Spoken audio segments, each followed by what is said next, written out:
Kate mon amie, je ne comprends absolument rien. J'ai beau travailler, économiser, mais jamais je ne m'en suis sortie. Voilà 11 ans que je travaille. Mais rien ne va. Je ne tourne qu'en rond. Waouh. À ce point mon ami? Je ne savais pas que tu souffrais autant. Mais pourquoi ne me l'as-tu pas dit plus tôt? Je ne savais pas comment aborder le sujet. N'as-tu pas remarqué que chaque fois que tu me vantes tes avoirs, je reste sans voix? Non, non. Je n'ai jamais prêté attention à ça. Je te prie de m'excuser. Si ça ne te dérange pas, dis-moi s'il te plaît comment tu fais pour pouvoir réaliser tout ce que tu as? Ma force à moi c'est la prière, les offrandes, les dîmes, et les aumônes. C'est par le biais de ma grand-mère que j'ai connu Dieu. Elle était tellement accro au Seigneur, que je me suis attaché à son Dieu, qui est devenu le mien aujourd'hui. Le Seigneur Jésus-Christ de Nazareth. C'est lui seul qui m'aide à m'en sortir. Ah ouais? Jésus-Christ de Nazareth, c'est aussi mon Dieu. Je suis aussi chrétienne, mais rien ne va, malgré mes efforts. Si tu dis être chrétienne, et prier comme il se doit. Je me demande bien pourquoi rien ne marche? Il doit bien y avoir une raison, n'est-ce pas? Écoute, laisse-moi en parler à mon père, il saura t'aider. Il m'a toujours aidé dans les moments difficiles. Ah ouais? Ton père? C'est un serviteur de Dieu? Oui, il fut pasteur, mais vu l'âge, il a pris sa retraite. Franchement, il peut vraiment t'aider. D'accord. Je suis partante. Tu as pu appeler ta petite fille aujourd'hui? Non. C'est elle plutôt qui m'a appelé. Et qu'a-t-elle dit? Elle va bien. Elle nous envoie l'argent dans quelques jours. Tu es stupide, madame. Pendant que nous mourons de faim, ta petite fille se tape la belle vie, et tu n'es pas foutu lui faire des reproches? Quel genre de femme es-tu, ma vieille? Tu m'étonnes, toi. Tu oses encore espérer que notre petite fille prenne soin de nous? Après ce que tu lui as fait subir? Laisse-moi te rafraîchir la mémoire. Chaque jour, tu passes ton temps à la maudire, à lui jeter des sorts. Alors à quoi t'attends-tu? Tu ne me parles pas comme ça. Tu es ma femme, et tu es censé me soutenir. Oui, j'ai maudit ma petite fille. Oui, je lui ai jeté des sorts, et confessé des négativités sur elle. Alors où est ton problème? Reste à ta place, ma vieille. Je ne dis plus rien. Tu as plutôt intérêt. Je dois encore faire une dernière touche. Lui jeter un masque de vieillesse, afin qu'aucun homme ne lui prête attention. Elle doit rester célibataire à vie, afin de bien prendre soin de nous. J'ai pas raison? Quoi? Tu veux qu'elle reste célibataire à vie? Mais dans quel intérêt? Elle a toujours été là pour nous. Comment tu peux être aussi cruel? On parle bien de notre petite fille. La seule que nous avons d'ailleurs. S'il te plaît, ne fais pas ça à notre petite fille. Reviens sur ta décision. Non, il n'en est pas question. Je vais le faire. C'est décidé. Mais qu'est-ce qui te prend enfin? On a toujours fait des choses ensemble. Je ne veux pas me répéter. Je suis contre ce que tu es en train de faire là. Vas-y mollo avec elle. Elle a toujours été là pour nous, rappelle-toi. Ce qui me désole, c'est de savoir que tu es à la base du malheur de la personne qui te fait vivre. Grâce à cette fille, nous avons de quoi manger, de quoi se vêtir, et où dormir. Mais tu oses encore faire le malin. Ce que tu es méchant. Tu vas te taire, oui? Comment? Tu veux jouer à la bonne grand-mère? Laisse-moi rigoler. Tu oublies que c'est toi qui m'as incité à lui faire du mal? À la base, j'étais contre. Tu as oublié? N'importe quoi. Qu'est-ce que tu disais déjà? Ma petite fille est à la base de la mort de ma fille, et donc je veux la faire souffrir. N'importe quoi. La situation a toujours été celle-là. Alors pourquoi veux-tu me tourner le dos maintenant? Qu'est-ce qui te prend, ma femme? Il me prend que je dois arrêter de faire souffrir ma propre petite fille.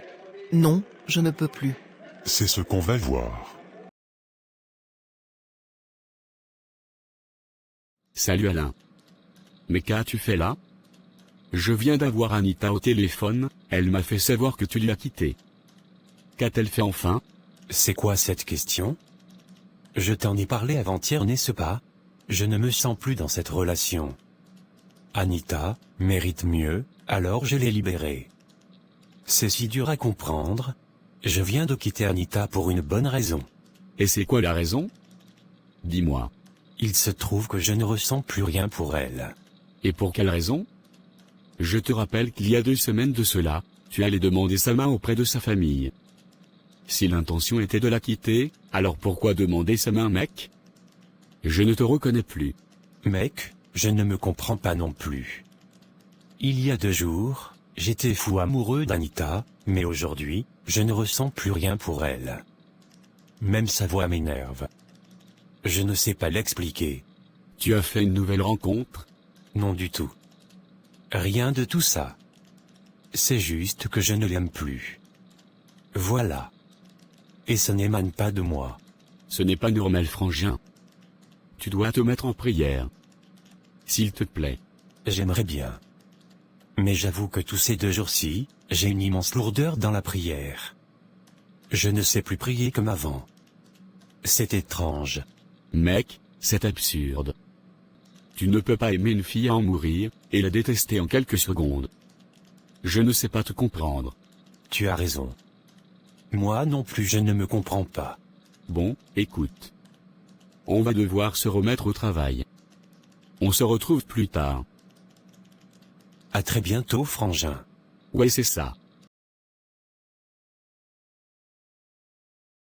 Même lui aussi. Il a osé me laisser. Je croyais tellement à notre relation, et à notre amour. Il était si amoureux. J'ai si mal. Je lui ai posé la question de savoir pourquoi il me quittait. Il dit, lui non plus n'en sait rien. Il s'est réveillé un bon matin, il s'est rendu compte qu'il n'était plus amoureux de moi. Tu peux croire à ces conneries, toi? Déjà, tu dois arrêter de pleurer. Il ne mérite aucune de tes larmes, ce type. Laisse cet homme s'en aller, puisque c'est son choix, alors respecte-le. Et ne lui cours pas après. Tu finiras par trouver la bonne personne par la grâce du Seigneur. Accepte qu'il s'en aille de ta vie. Si c'était la bonne personne, il serait resté à tes côtés. Et chercher à combattre cet esprit diabolique, qui lui donne envie de te quitter. Il n'y a rien que notre Dieu ne puisse résoudre. Il est capable de tout. Tu ne vois pas encore, mais il t'a juste rendu ta liberté. Tu as désormais le temps de prier et de chercher la bonne volonté du Seigneur. Surtout respecte-toi assez pour ne pas lui courir après. Dieu essuiera tes larmes un jour. Fais le deuil de cette situation, et relève-toi en prière.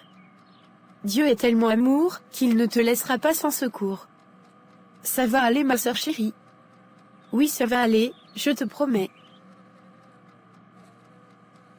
Oui, pleure autant que tu veux. Ça va te faire du bien, grande sœur. Pourquoi toujours moi? Pourquoi? Qu'ai-je fait à cette nature? La vie est si injuste avec moi. Ça va aller, je te promets. Sache que Dieu est au contrôle de ta vie, ma sœur. Si tu le cherches véritablement, je peux t'affirmer qu'il se laissera trouver. T'en es sûre? Absolument sûre, et certaine. Encore une chose, ma grande. Trouve-toi un peu du temps, va voir oncle Pierre, il est très assidu dans la prière. Il pourra t'aider. L'année dernière, j'étais confrontée à une situation délicate, il a été une vraie aide pour moi. Sans son aide, je me serais donné la mort. Je veux bien aller voir l'oncle Pierre, mais une collègue m'a déjà proposé d'aller voir son père, qui est lui aussi pasteur. Donc vois-tu, je ne peux pas aller voir l'oncle Pierre. Et je refuse qu'aucun membre de la famille sache ce que je vis présentement. Jamais trop discrète. Tu le sais, n'est-ce pas? Je ne suis pas contre. Ça sera bien si tu pouvais commencer par l'oncle Pierre. C'est une personne très assidue dans la vie chrétienne. Et t'inquiète pas, sœurette, il est très discret. Tu peux me faire confiance. T'ai-je déjà enduit dans l'erreur? Non, du tout. Alors va voir notre oncle, tu ne seras pas déçu. Et après tu pourras bien sûr aller voir celui dont tes collègues t'a recommandé. D'accord, ma sœur? Comme si j'avais d'autres choix. Avec toi, c'est ça, ou rien. Tu es juste incroyable, toi. Quand tu t'y mets, on doit s'incliner. Tu es impossible. C'est d'accord. J'irai premièrement chez notre oncle. Si tu dis qu'il est très discret, alors pourquoi m'abstenir? Je suis sûre que j'en serai bénéficiaire. Bien réfléchi, ma grande. Crois-moi, tu ne seras pas déçue. Il est si mature et assidu qu'on a envie de l'écouter toute la vie. Je peux même t'accompagner si tu veux. Merci, mais ça va aller, t'inquiète.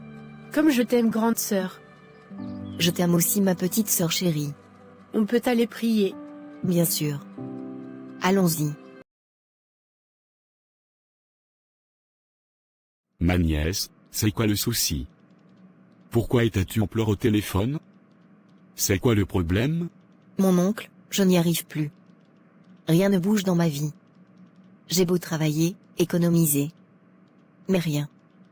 Je passe mon temps dans la prière, mais Dieu ne semble pas m'écouter. J'en suis fatiguée. Quel Dieu pries-tu? Jésus-Christ de Nazareth. Le même que le tien, tonton. Pourquoi cette question?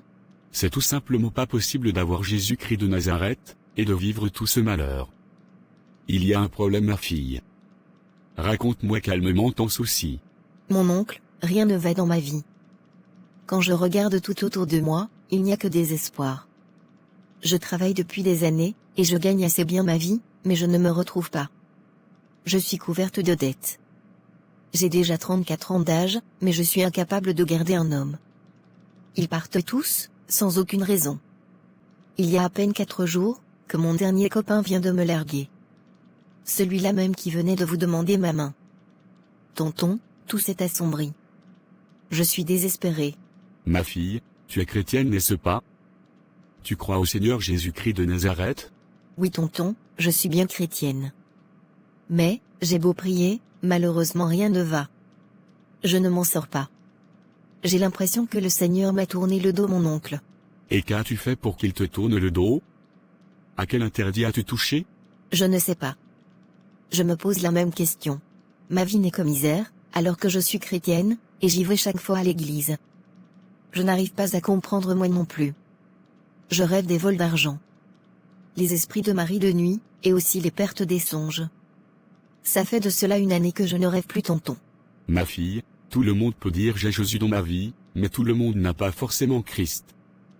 Et moi je peux te rassurer, quand Christ vit en toi, ta vie ne sera plus la même.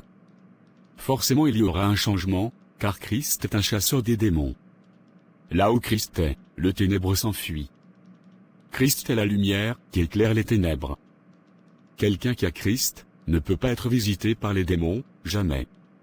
Je ne sais pas quel genre de Dieu tu pries, ni comment est ta relation avec lui. Mais je pense qu'il y a bel et bien une bonne raison à ton échec. Tu es chrétienne, mais tu vis comme une païenne. Où est alors le surnaturel du Christ en toi, ma fille? Or la Bible déclare, vous verrez la différence entre ceux qui me servent et ceux qui ne me servent pas. Tu as peut-être Jésus, mais tu n'as pas encore Christ. Car lorsque tu as Christ, même ton regard n'est plus le même. Là où les hommes s'arrêtent, c'est là où commence la capacité du Christ. Si tu n'as pas encore reçu Christ, ceci dit, tu n'es pas une chrétienne. Ma fille, rentre en toi-même et examine-toi, tu te rendras compte qu'une partie de toi n'a pas encore dit oui au Seigneur Jésus-Christ de Nazareth. Lorsque tu rencontreras réellement Christ, tu ne seras plus la même personne. Quelque chose doit changer en toi. Il te faut revêtir Christ pour vaincre le malin. À quel niveau tu es? Au niveau d'avoir Jésus, ou au niveau d'avoir Jésus-Christ? Si tu as juste Jésus, alors je comprends ton échec, ma fille. Parce que le nom de Jésus sans la puissance du Saint-Esprit qui est en Christ, c'est juste un simple prénom. Il faudrait que le Saint-Esprit s'ajoute au nom de Jésus, afin que ça devienne une puissance. Il dit dans sa parole, quand vous recevrez ma puissance, vous serez mes témoins. Ma fille, tu ne peux pas avoir un témoignage sur cette terre, si tu manques de puissance. Parce que ce monde est géré par la puissance. Oui. Et la puissance n'est pas en Jésus, mais en Christ. Alors tu dois avoir les deux. Jésus qui est le pouvoir, et Christ qui est la puissance. Si les sorciers doivent avoir peur de toi, tu dois obligatoirement te vêtir de Jésus-Christ, parce que c'est celui qui est en nous qui est plus puissant que celui qui est dans le monde. Ne sois pas vide, ma fille. Waouh! Je ne savais pas, mon oncle. Quelle ignorance. Je me rends compte que pendant tout ce temps, j'avais Jésus, mais sans avoir Christ. Voilà qui justifie mes échecs. Mon oncle? Comment faire pour avoir Jésus et le Christ en même temps? Ma fille, tu dois savoir qu'une relation avec Dieu n'est pas possible avec le péché. Tu dois vivre une vie de sainteté et t'éloigner du péché. Le péché emmène la lourdeur dans la prière. Vis dans la sainteté et tu seras en paix avec toi-même et avec Dieu. Mets également la prière au centre de ta vie. Commence toujours ta journée dans la prière, ainsi ta vie est sur le roc. Tu dois savoir, quand on aime quelqu'un, on passe du temps avec. Ainsi, en mettant Dieu à l'honneur dans ta vie, les portes te seront obligatoirement ouvertes. Fais en sorte que ta vie devienne une prière. D'accord mon oncle. Merci infiniment. Dieu te bénisse tonton. Je t'en prie. Ce n'est que normal. As-tu une Bible? Oui, j'en ai une. Mais j'ai du mal à la lire. Chaque fois que je l'ouvre, j'ai envie de dormir. Je me sens fatigué tout de suite. Voilà pourquoi je ne l'ouvre pas assez. Mais j'aime quand même lire les psaumes 37 et 91 avant de dormir. Malheureusement c'est toujours avec difficulté. Je comprends, et c'est normal. Car tu n'es pas assidu dans la prière. Tout cela, ce sont les œuvres du diable. Il t'empêche de méditer la parole de Dieu, parce qu'il est conscient qu'en la lisant, tu vas t'approcher du Seigneur Jésus-Christ de Nazareth. La mission du diable, c'est de nous éloigner de notre Créateur. Tu dois combattre cette lourdeur dans la prière, afin de t'approcher de ton Créateur. Bien sûr mon oncle. Dès ce soir, je vais me mettre en prière. Amen. Que Dieu t'en donne la volonté, et le courage ma fille. Amen.